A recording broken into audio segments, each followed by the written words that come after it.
I would say that the founder mentality is the embodiment of the entrepreneurial spirit. And what I mean by that is an entrepreneur is passionate, they're mission driven, and they believe in that they have a unique opportunity to make an impact on the world that creates a change that they want to see in the world. That's why entrepreneurs are admired in our society, is because they're willing to take a risk on something that they believe in at the expense of their time and their talent and their treasure. And yeah, there's an upside, and people really admire, if you look at like all the entrepreneurs in the world, I'd say the ones that are most admired are the ones that are most mission driven, that can say like, I'm doing this because I want to see this change in the world. And you can agree with that change or not as a consumer or an individual, and you can vote with your dollars. But ultimately, if you can be mission driven and bet on yourself, like that's what I think it's all about. Welcome to EIR Live, where we dive into the lives and lessons of entrepreneurs in residence. I'm Ilya Tabakh, together with my co-host Terrance, ready to bring you closer to the heartbeat of the innovation and entrepreneurial spirit. Every episode, we explore the real stories behind the ideas, successes, setbacks, and everything in between. For everyone from aspiring EIRs to seasoned pros, EIR Live is your gateway to the depth of the entrepreneurial journey and bringing innovative insights into the broader world. Check out the full details in the episode description, subscribe to stay updated, and join us as we uncover what it takes to transform visions into ventures. Welcome aboard. Let's grow together. Man, that was an incredible episode with Paul. Just a ton of knowledge that he shared.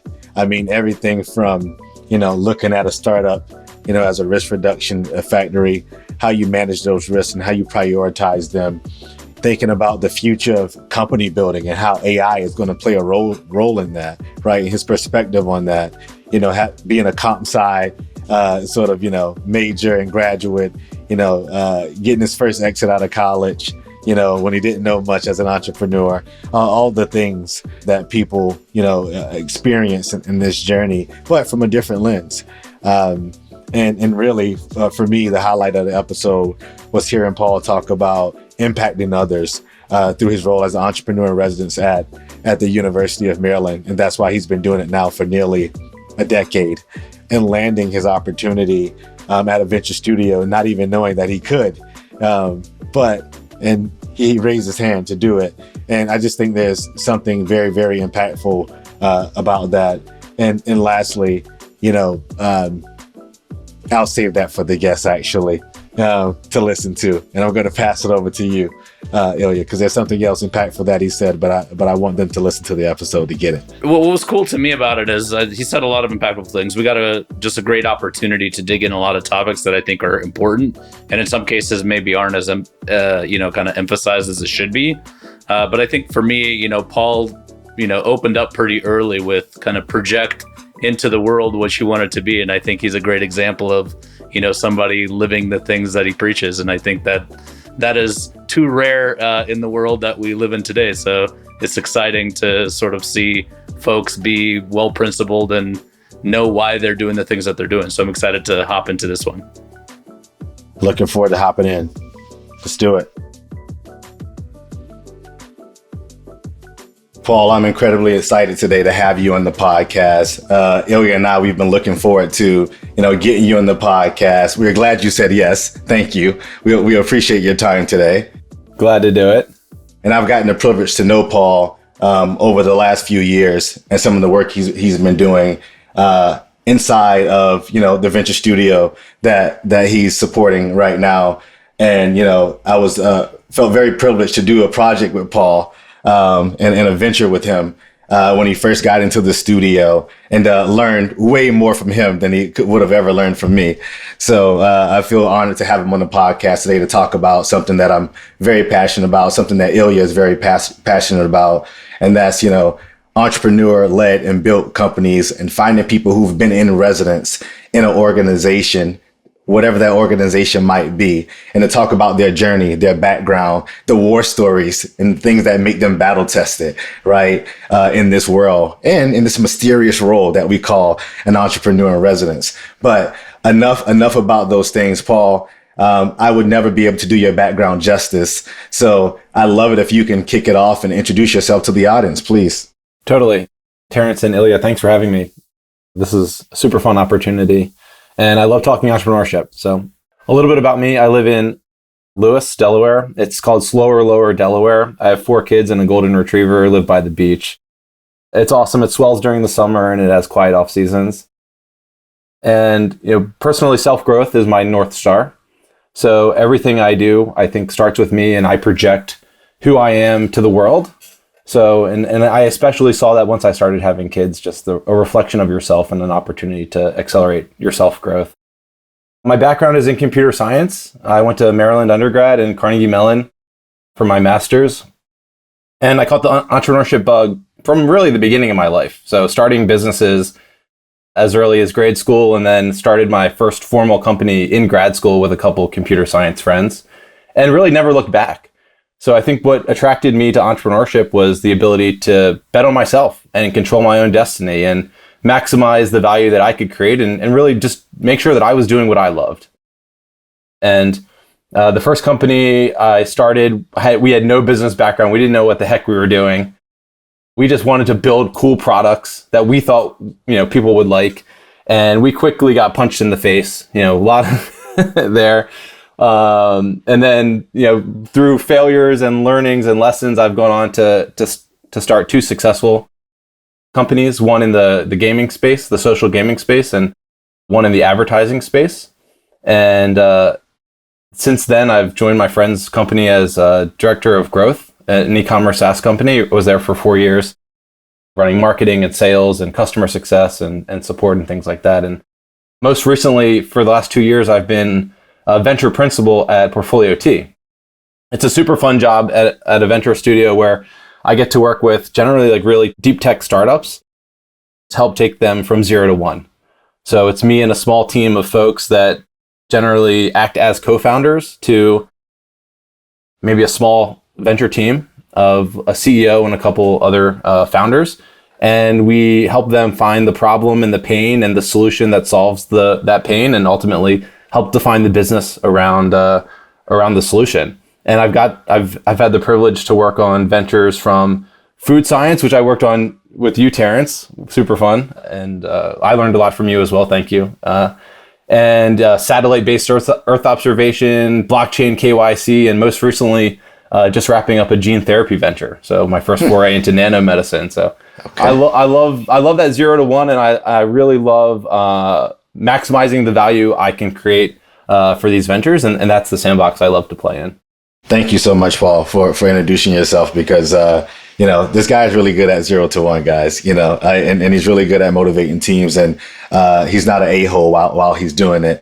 He's also, I think that's important for somebody to be able to motivate teams and not, can also, motivate people and be a good human at the same time.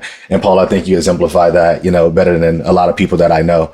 And Ilya, anything that you wanted to follow up on his background? Yeah, no, absolutely. I mean, I always am fascinated by, kind of the difference between actually leading the venture versus sort of helping others. I'm curious if you can kind of talk through the difference on kind of sitting next to a founding team and kind of working with them as opposed to being kind of proper founder. Is it that different, or is it pretty similar? What's kind of been your experience? It depends, obviously. But what it really depends on is the founders that you get to work with. And some founders, they trust you. You can build trust. You can build a great relationship. They're looking for advice, and really you do feel like a founder. Others try and keep you at arm's length. They have a challenge kind of bringing you into the inner circle, and just like you're an unknown quantity. And then I think it can be a challenge to help them see, your side and what you think the right actions are. But ultimately, it comes down to, like, can you get on the same side of the table as them or not?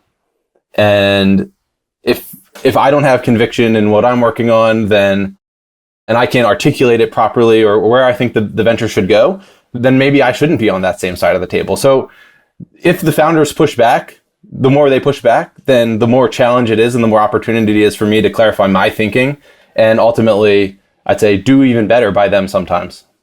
Yeah, no, absolutely. I mean, it's sort of that role as an EIR in a corporate setting. I'm kind of more of a spiritual leader than kind of the hardline leader.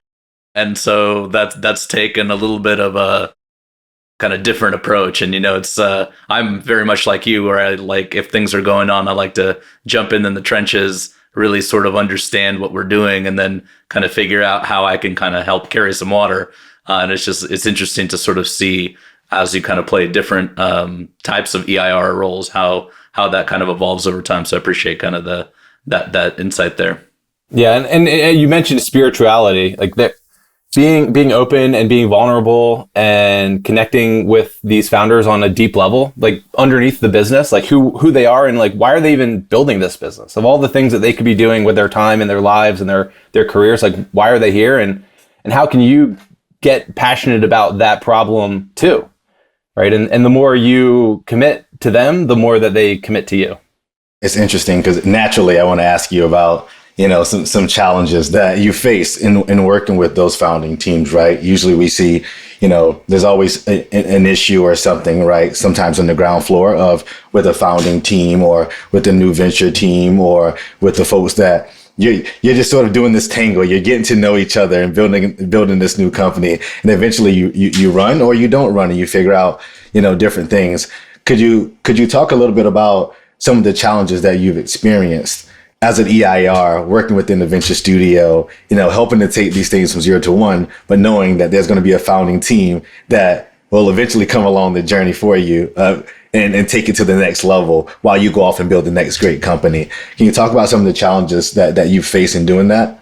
Yeah, the question highlights the need to not just help them answer the questions, but help them build the muscles where they can answer the questions in the future, right, that haven't come up yet.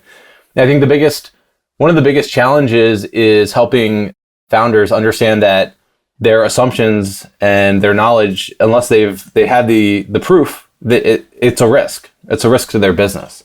And a lot of founders can be very confident in their understanding of the market and the customer and the product, and that's how I was when I started founding companies too. Is very customer research, customer development light, and just conviction focused. And I see that with a lot of first-time founders, especially if they're building something in an industry they have experience with. So the first muscle to build that is important for the entirety of the venture is being close to the customer and understanding and being able to kind of intellectually understand what's an assumption versus what do I have conviction about and data to support. So that is probably the big first tension point. And then there's this kind of initial period with ventures where I'm onboarding with the team and we need to really understand the company, understand the market, understand the space, the domain, and the founders need to be willing to explain things and let us challenge them. And normally they're not getting challenged at this really deep level, right? Like imagine like a 10-hour open-ended interview where you're just like, at some point you're getting so deep and you're asking questions that no one's ever asked.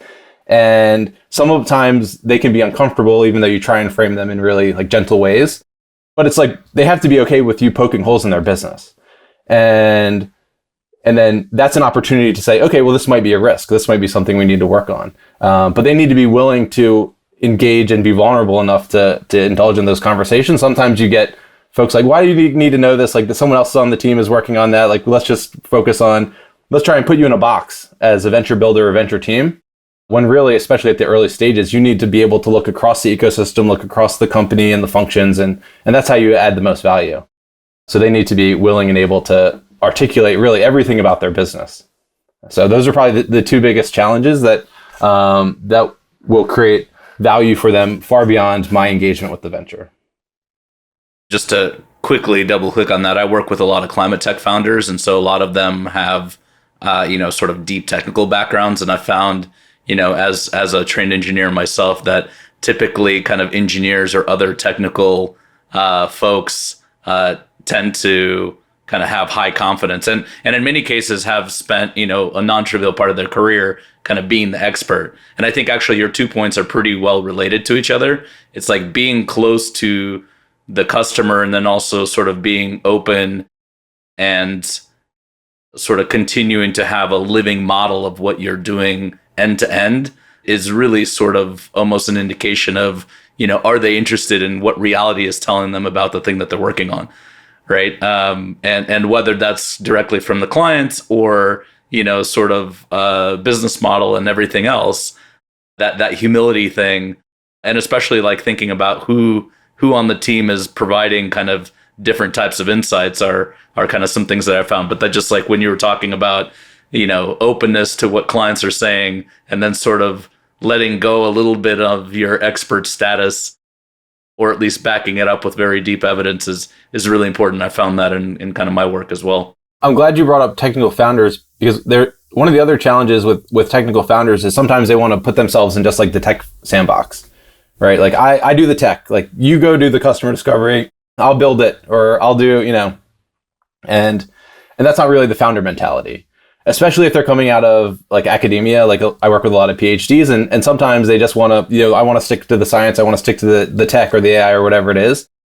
And things like customer discovery, things like financial modeling, or putting together a pitch, raising money, like these are so foreign and uncomfortable at first that you want to try and keep them from retreating and pull them in, and that's going to just pay so much dividends for them if you can get them to open up to these other functions that are just incredibly valuable and critical to the business's success. I just want to add on to a few things that you and Ilya said, because there's a few different things that I like to pull out these little themes sometimes, Paul. So you'll see me do that throughout our chat today. You mentioned the word risk. You mentioned the words poking holes in the business. And you mentioned the words founder mentality. Those things stick out to me a lot as you were explaining the different things, because I think there's something to be said about somebody coming to the table with the credibility to be able to poke holes in a business, right? Because you've had to like walk that journey in some capacity before to see something to go, well, how would this work? How's that going to work? How are you going to do that? And it comes from a place of war wounds that you've already felt, and landmines that you've already stepped on. And you're actually trying to help the founder avoid those landmines by asking the questions to get them to think about it far in advance before they get an investor across the table from them, right? That's going to actually ask those same questions. The other thing that you brought up was risk, right? And effectively, I look at startups as a risk management exercise, right? And a risk reduction factory, if you can go about it that way. But lastly, I want you to touch on the thing that you talked about last, which is the founder mentality. What would Paul describe as the founder mentality? I would say that the founder mentality is the embodiment of the entrepreneurial spirit. And what I mean by that is that an entrepreneur is passionate, and they believe in, they're mission driven, and they believe in that they have a unique opportunity to make an impact on the world that creates a change that they want to see in the world.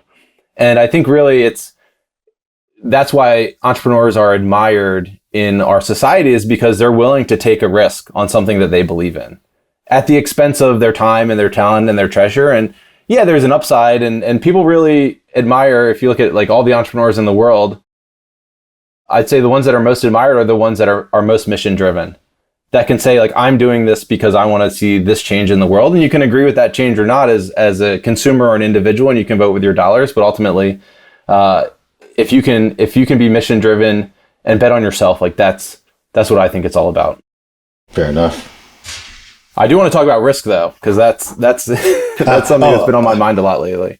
Oh, absolutely. Because I know you're working on something potentially that may be too early to talk about. But, if you want to talk about, sort of the things you're working on around risk and assessing risk and building. Just because you mentioned that startups are risk reduction factories.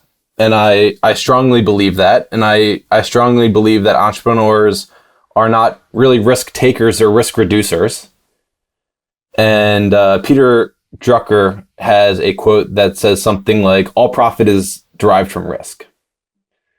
So the way I've been thinking about venture building, really at any stage, at least at the earliest stages of venture, is it's truly just an exercise in prioritizing risk. And there's all these methodologies that exist, and we use one at our venture studio, and every venture studio has kind of their own, and there's lean startup, and there's all these things, right? And I think they all do a pretty good job at approximating risk. There's, what problem are you solving? Who matters most? What matters most? What's the business? Like, these are all really important questions that approximate a risk, but it's not always true that every venture needs to follow the same linear kind of de-risking process, right? It might be that maybe the demand is obvious or more obvious, or you have more conviction about it. So really it's, can I adhere to a certain regulation, or is this tech even possible? Is it even possible to build and create? Can I access the data I need? So I've tried to simplify how I think about venture building and methodology into just a very simple heuristic of how can we identify and prioritize the top risks for the venture? And then how can we take each risk and creatively come up with the lightest touch way to de-risk, or create learnings that will help us understand the risk better, potentially de-risk it, potentially find out there's more risks under the surface that we weren't aware of.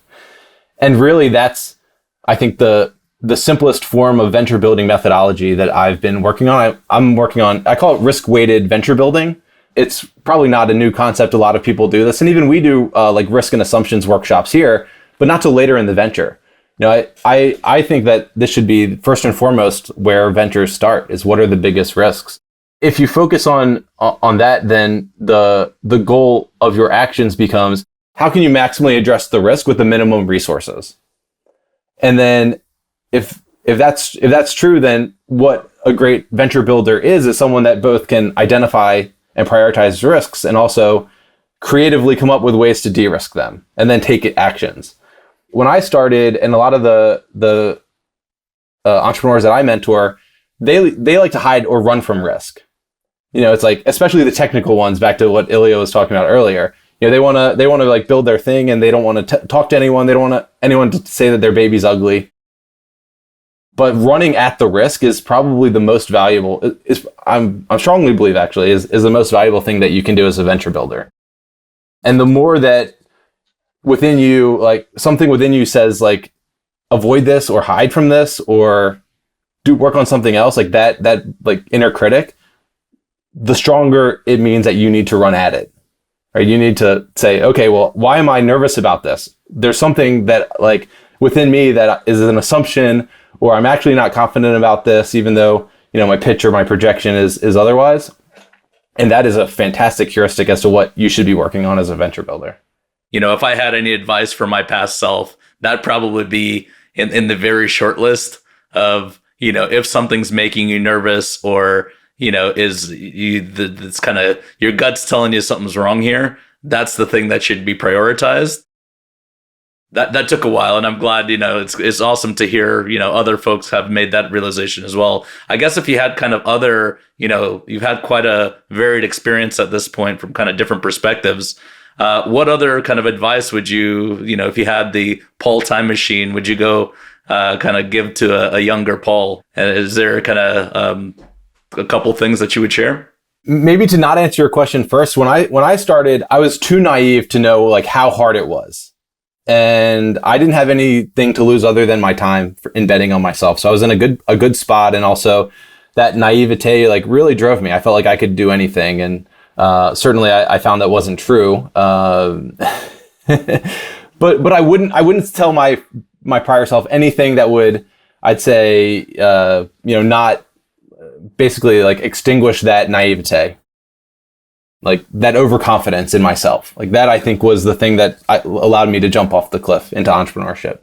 So I would do anything to retain that. But a few things that I would change, that I would tell myself, is definitely one, Ilya, that you mentioned, is like run at the risks. And if something feels unsettling, like listen to yourself. Like what are you nervous about, and how can you address that first and foremost? Right, the more you don't want to do it, the more it should be your priority, is kind of how I'd simply phrase that. Other things are just staying as close to the customer. Like we mentioned, it's something that I shied away from early. I was a tech founder. I wanted to just code and build products and apps and things, and didn't want to talk to customers because I said, oh, it's like me. Like I would like this, so everyone else would like this. I'm like everyone else. And that's just, I mean, coming out of my mouth now, it sounds ridiculous. You know, and another thing that I would definitely tell myself is be mission driven. And when I started, it was, you know, I wanted to build things that were cool, that I thought could make money, but there was no mission. There was no real like vision. There was no impact I wanted to make on the world. These were ventures in advertising and social gaming, which, there's lots of opportunity there to create efficiencies and connect with tons of users and gamers and help brands grow. But I didn't have like a real mission behind it. I was doing it because I was opportunistic and I wanted to build cool things and make a big company. I wanted to be a successful entrepreneur. But as I look back on it, I would want to be really like focused top down. Like, what is my vision? What is my mission? What is the impact I want to make on the world? And then tell my past self to align everyone I hire with that, like mission to metrics that I think was pioneered by SpaceX. Like, I admire that very much. So how can everyone in the org understand how they are contributing to the mission and why their role is so important? As opposed to, when I was awful at hiring when I first started, and I would try and convince folks to come work for me. Like, oh, it's fun. Like there's pizza and ping pong tables and whatever it is, like the perks, right? Oh, we don't, we really value work-life balance and ultimately, like I ended up hiring a lot of folks that really didn't want to work hard and they didn't really believe in what we were doing. And because I pitched it like that. Like, that was my fault, right? And I didn't set the expectations and the culture properly. And over time, I said, hey, like the more I frame this as a challenge, the more I'm going to attract people that really want to challenge. The more I'm going to attract people that, the more I frame it as a mission, the more I'm going to get people to align with the mission and believe in the mission and think about the mission and operate at a higher level and build a great culture around the mission. So it's right. It's like, it's really, those are some of the big things. One other thing that comes to mind is I used to be very reactive, like always on email, always on Slack, like responding in like a minute to someone, like just always thinking that like activity translated to value in a sense, where really I've completely shifted to be way more proactive, where I'm thinking about what are the most important things to work on, or what are the biggest risks of the business, which are the most important things to work on ultimately. And then filling in the other time with the reactive stuff. So really like defining my day as opposed to letting everyone define my day for me. This is very interesting. I like hearing you talk about this topic because I can hear a boost of energy coming as you talk about mission to metrics and being mission driven. And it speaks to sort of, how people want to try to deploy that impact, that scale, right, in whatever they're doing. And it really also speaks to, entrepreneurs in residence or builders in general. Paul talked a lot about, he used the term venture builder earlier for our listeners, right? Some people will use venture builder, EIR in different words, interchangeably. So you will hear, him referred to venture builder, EIR. But this is the point of the podcast, for you to learn about this role, this terminology, and the different things that matter. But let's talk about building things that matter, Paul, and how that drives you. So, talk to me about, I don't want to layer questions, but talk to me about the first time you heard about this mysterious role of an entrepreneur in residence. I believe is when you got your first opportunity at University of Maryland. And then talk about how the next time you had an opportunity that came up at the Venture Studio to become an entrepreneur in residence, how those roles were different based off of your residence. But talk about how you actually got the opportunities first, if you wouldn't mind sharing that with the audience. Yeah, sure. As one of my ventures was becoming a success, I was invited to be an entrepreneur in residence at University of Maryland. And I've been there now for almost 10 years, advising students and alumni and faculty on their businesses. And that could be like a 30-minute like drop-in advising session on a Friday afternoon, or it could be doing a lecture, product market fit, or financial modeling, and everything in between. And it's great to build relationships with these entrepreneurs. And what I loved, I did it initially, and I still do it to give back to up and coming entrepreneurs. And it felt like it was just the biggest way for me to make a positive impact. And right, you can donate to your alumni organizations and this and that. But I thought, if I can spend 30 minutes with a new entrepreneur and help them avoid some of the mistakes that I made, or help them think through problems that I didn't think through properly, I could save them years of their life. I could save them millions of dollars, right? This is like in 30 minutes or an hour, like this is huge impact that I can make. And that's what really attracted me to it. And then I just fell in love with the impact, and I could see the reflection of my impact in the businesses that I was advising. And assuming that the students are passionate, they're not always as passionate. Not every entrepreneur is as passionate as the other, but the ones that really that were mission driven, that believed in what they were working on, and had a real strong reason, not to just I want to make some money. Those were the ones that I loved working with the most, and because they wouldn't give up when it got hard, and they would smash through the wall, or they'd find a workaround. And as I was winding down, getting to how I got this job at Portfolio T, or this role, as I was winding down my role as a director of growth at my friend's Y Combinator SaaS company, I was looking to continue being an EIR in academia. I actually didn't know that EIRs existed in the private setting. So I was looking at, I started to reach out to these different schools. MIT was hiring an EIR and others, and say, okay, I would love to do this more, full time. And then I just started coming across these things called venture studios. And I was like, oh my goodness, I can do this with real resources, with entrepreneurs that are more mature, farther along, that have bigger ideas than, say, a college student. They're kind of thinking more locally and within their sandbox. And this is exactly what I want to do. I get to focus on the 0 to 1. So I reached out to Portfolio T, and I said, hey, I've been an EIR. I love being an EIR. How does it work at a venture studio? What is, and it, one thing led to another. And that was about 2 years ago. And I've worked on 4 successful ventures, and I'm now a venture principal here. So it was really natural. What the biggest difference is to your other question, Terrance, is I would say, the methodology. There's a methodology. There's a process. It's just so much more professional, right? There's real resources behind it. There's a network that you can tap in more easily to. You have more budget for tools and teams and things like that. In the academic setting, it's just a smaller game, candidly, with entrepreneurs that aren't as mature and resources that are more restricted in the academic setting. So it's just it's like the big leagues, in my opinion. So both are super valuable and critical, and I love doing both. I can never work on, for instance, a gene therapy startup in my EIR academic role, or right, but now I get to, and just being able to learn about new industries and new technology and new ecosystems that you can't learn through academia has been a big joy in being at a venture studio. It's probably obvious to the three of us, or maybe not, but I really strongly believe that EIRs need to sort of have had entrepreneurial experience.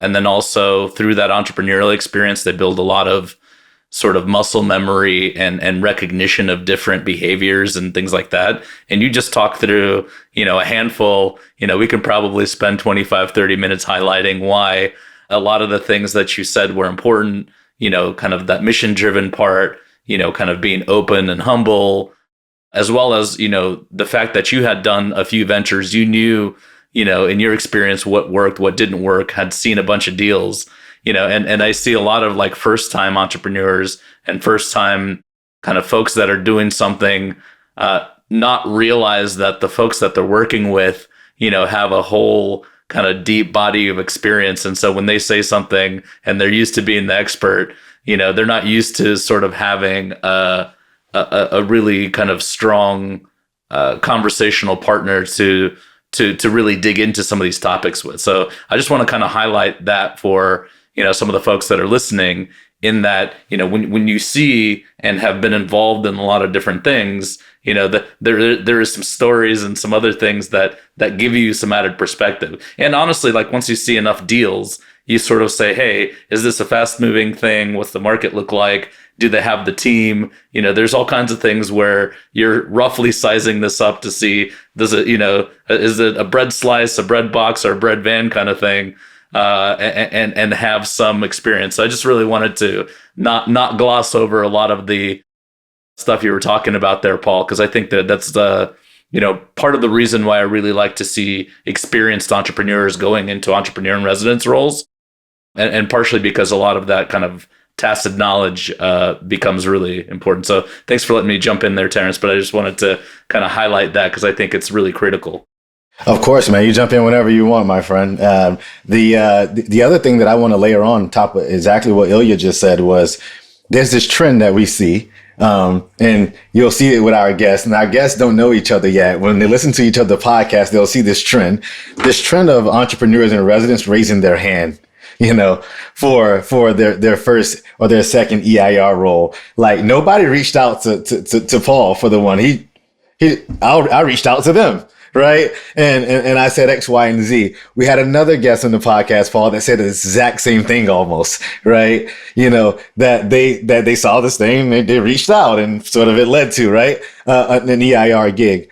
I think the other thing that I want to highlight for people is that you could be a Paul. You could be an experienced entrepreneur and have built the company, have walked the path before, right? You understand and have respect for the entrepreneurial journey and process and still not know that there's EIR roles in these sort of settings, right? And still not know that a venture studio exists. I was one of those people too. So I just want to make sure that folks know that every single day, right, I hear from serial entrepreneurs on LinkedIn who don't have a clue what the EIR is or how to get their first EIR gig. They just know they want one for whatever reason, right?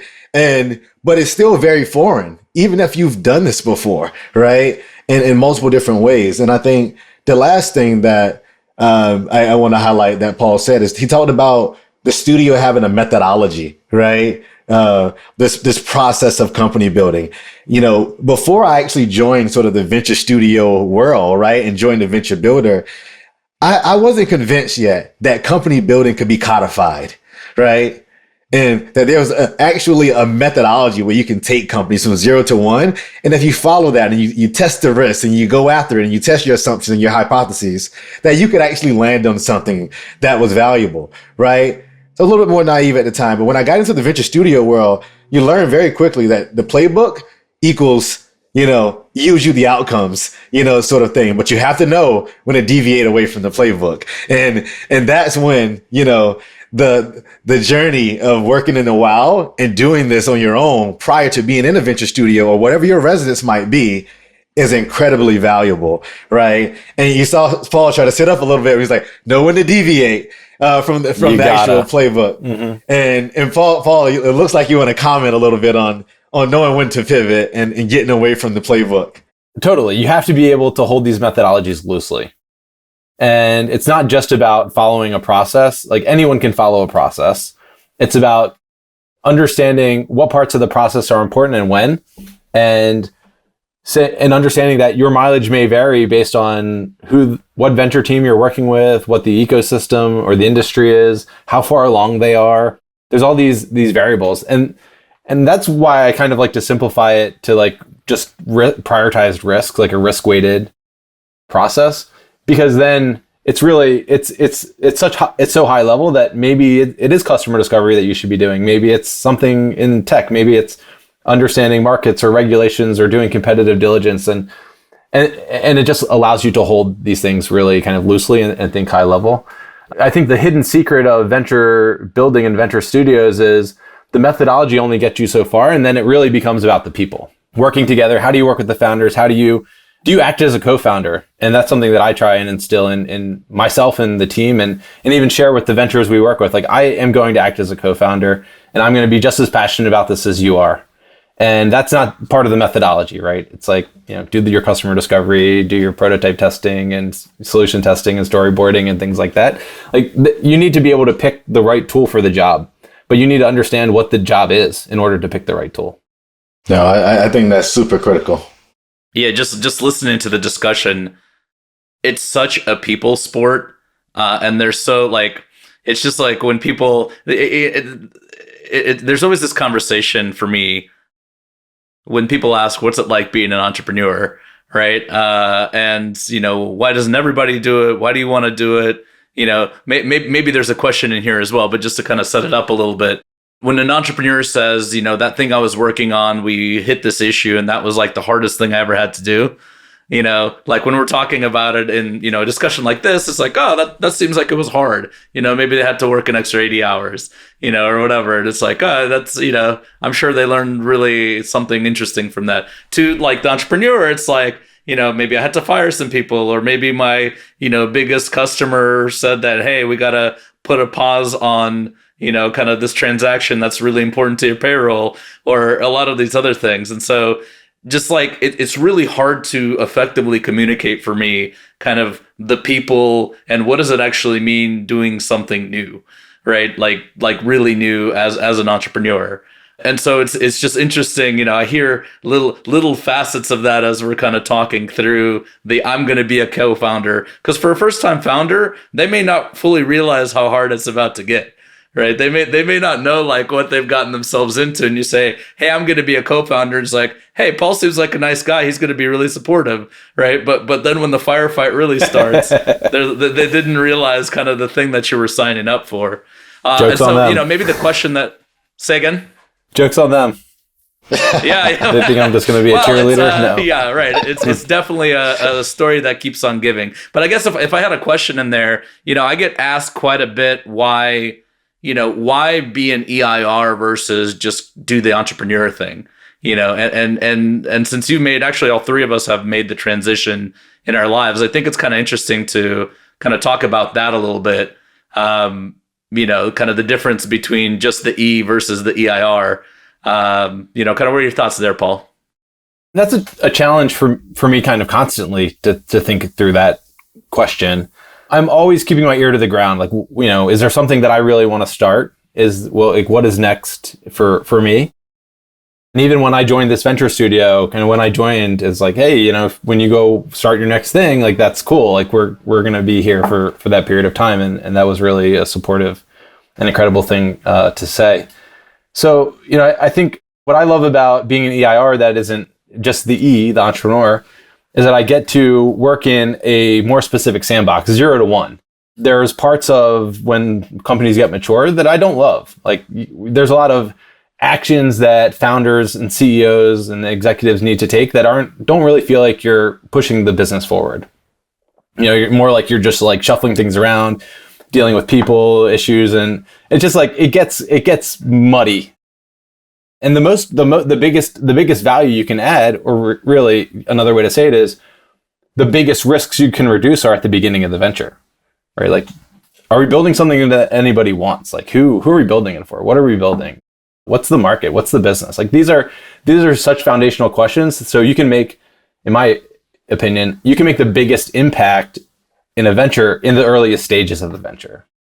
Versus like, what feature should we build next? What market should we go after next? Like, what color should the button be? Like, those are important questions at times, but ultimately I think a lot of the impact has already been made by then. So I get to just work in this kind of focused area of venture building, this more 0 to 1, and I get to work across industries and learn things I've never knew before, like satellite Earth observation or food science and or nanomedicine. Like, I would never start a venture in any of these fields because I don't know them. I wouldn't even have an idea in the industry, right? So it's just like a completely new experience, a new type of learning, and you just get to run at these like problems that you would never get to run at if you're doing it yourself.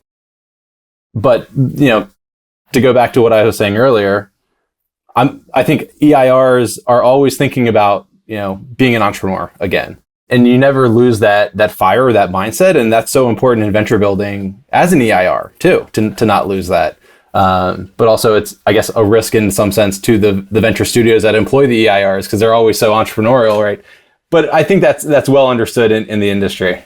No, I think that's fair. I think that's really fair, Paul.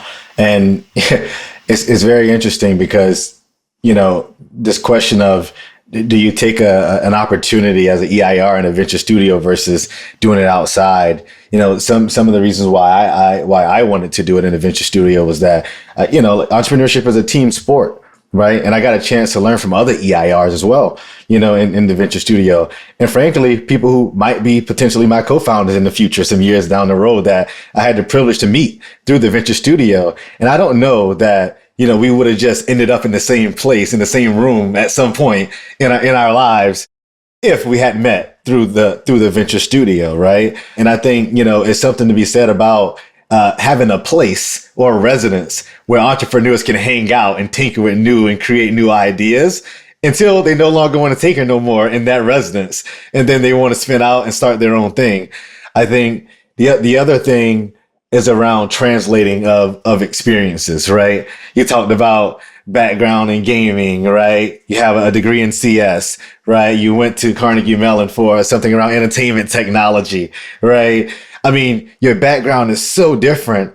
It didn't have anything to do with aerospace or space or working with CPG or food, but somehow you adapted, right? And you translated lessons that you got from other areas into the venture studio, even if it wasn't directly related, And this is one of Ilya's favorite topics, so I stole his thunder on this one, which is around, taught us about how having those different experiences in different spaces, how that translated into your residence at the venture studio, and how you just brought some of those learnings and things in that maybe would have been foreign to you had you not done this in a while prior to coming into the venture studio. Happy to address that. And I love that you said, Terrance, you get to work with other entrepreneurs. Being an entrepreneur can be very lonely. There's not a lot of folks to connect with, like maybe advisors and board members. Maybe there's other entrepreneur groups out there. But when you get to work with other EIRs in a venture studio, you teach each other so much so quickly.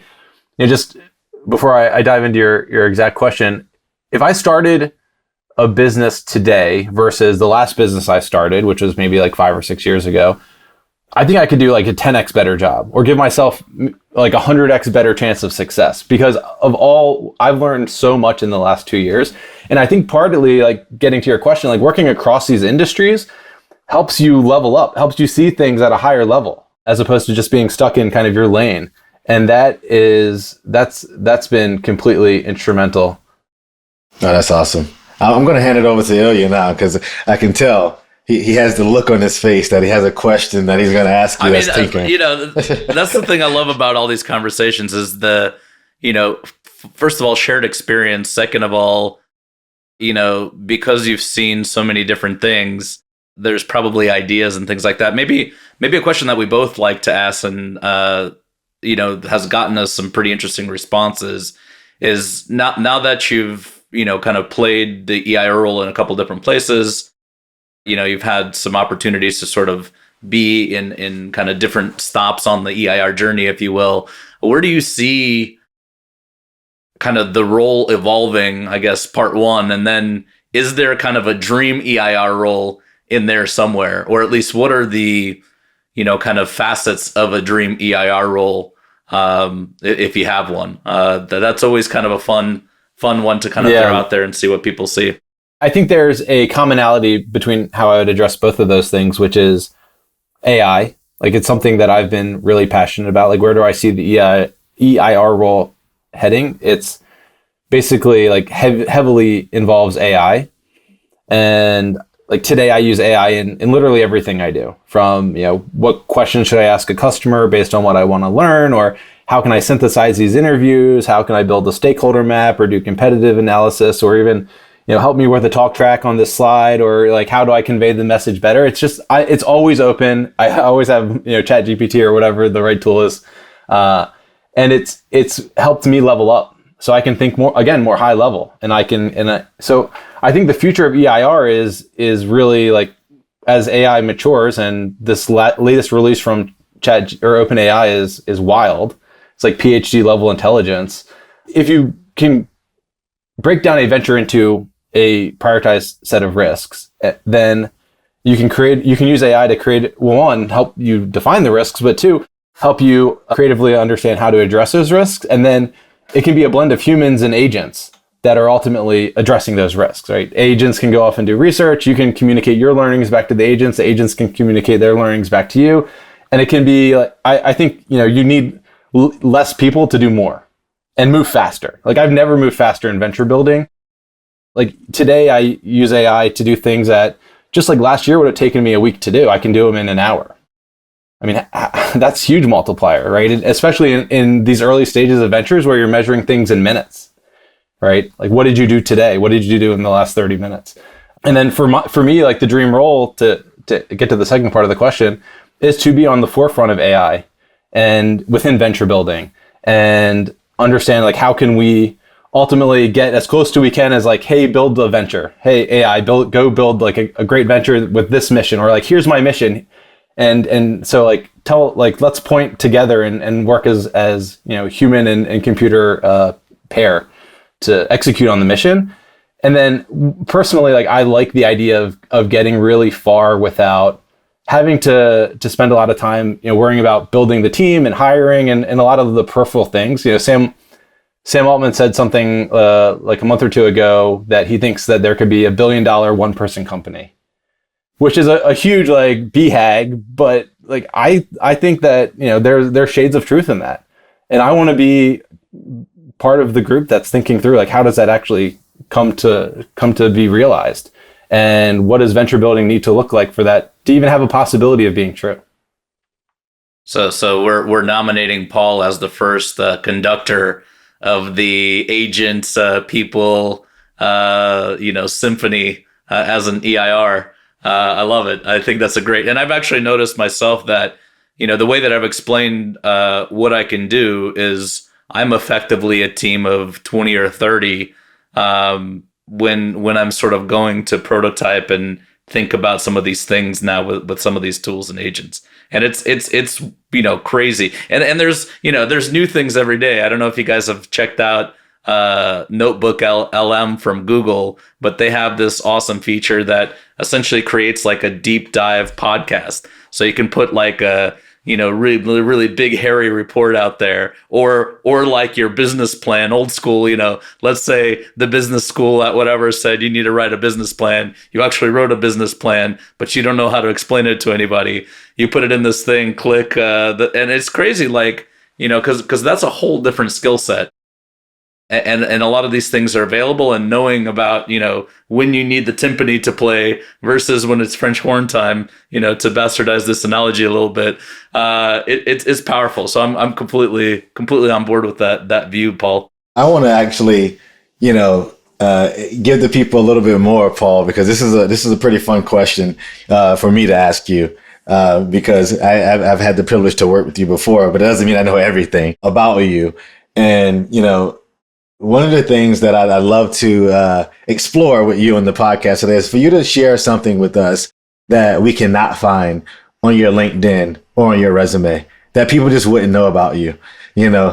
What is one of those things that Paul is into that's just not on your LinkedIn, not on your resume, but it's your thing, you're into it? The first thing that comes to mind is meditation. Okay.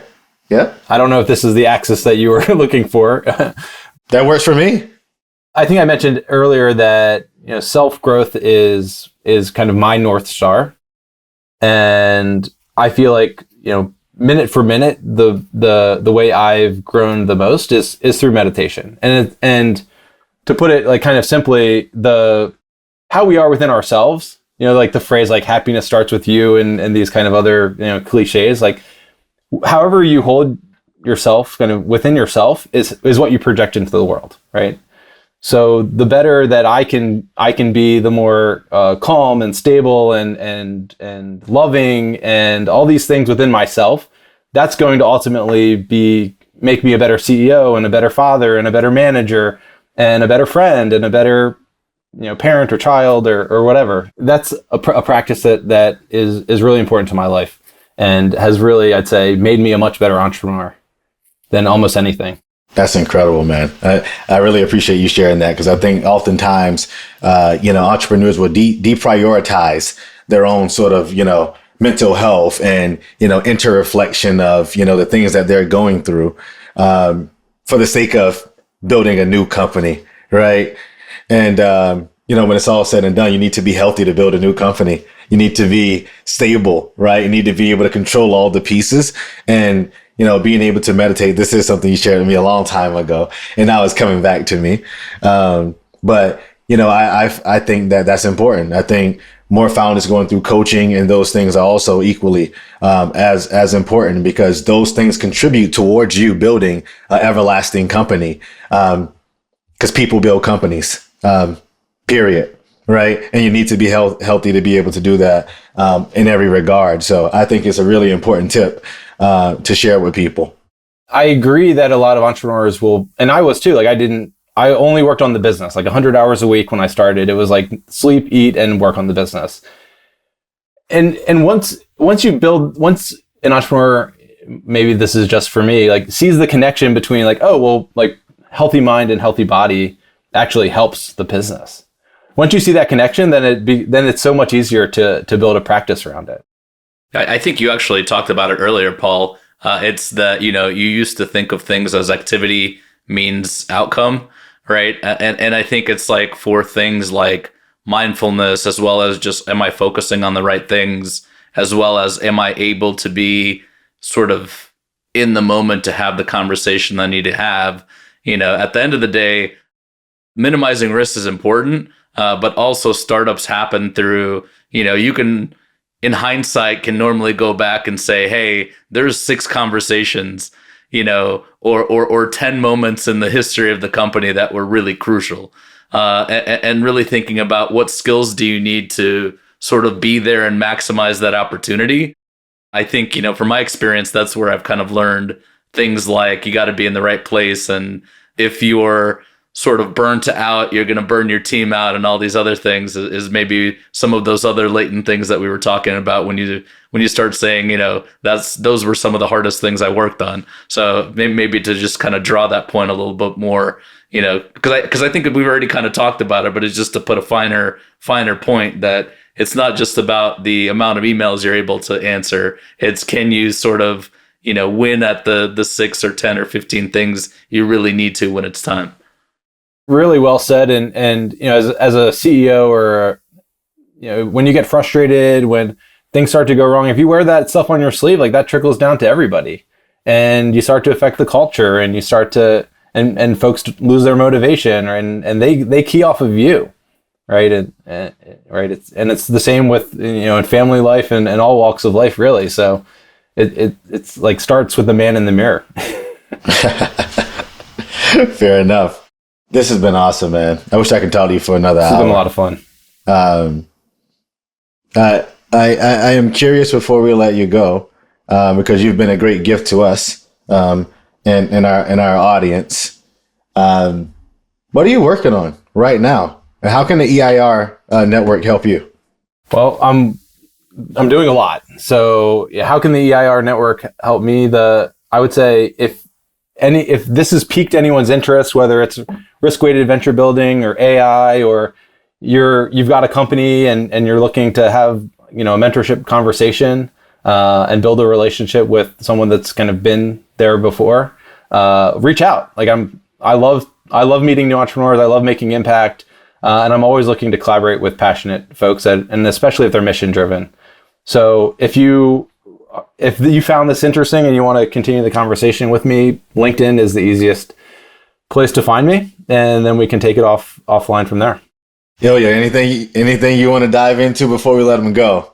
No, I love it. I mean, the answer is yes, but we don't have enough time. We already took That's right. a few extra minutes. But yeah, I mean, just for me, I hope we can kind of continue to have conversations like this. Because we're kind of teasing out different parts of in this chat generally. We talked about what makes kind of an effective entrepreneur, period, right? And then how can you sort of translate some of those insights to the in residence part? We didn't really pull apart the difference between academic and sort of venture studio so much, but that's the thing that we've been pulling on, and it's just awesome for. I started as like an entrepreneur at a corporate in January of 2020. And I'm like, I think I know what to do. But in conversations like this with other entrepreneurs, I'm really happy that we have a chance to really connect and learn from each other. And I'm just, excited that this journey where, I connected with Terrance and he was already talking to folks Paul knows other EIRs, and I'm just excited to kind of connect the dots and then, help Paul with some of the things that he's working on, and then just kind of continue to give back and build that momentum. So lots of questions, but we'll have to leave it for next time. That's right. We'll leave you with some suspense, and who knows? Maybe we can get Paul back for a part 2 in the future. That would be a lot of fun. I love talking entrepreneurship. I could chew your ear off all day. So happy to do it. And thanks again for having me. This was a lot of fun. No, thanks for joining us, man. Thanks for joining us on EIR Live. We hope today's episode offered you valuable insights into the entrepreneurial journey. Remember to subscribe so you don't miss out on future episodes, and check out the description for more details. Do you have questions or suggestions? Please reach out to us. Connect with us on social media. We really value your input. Catch us next time for more inspiring stories and strategies. Keep pushing boundaries and making your mark on the world. I'm Terrance with my co-host Ilya, signing off. Let's keep building.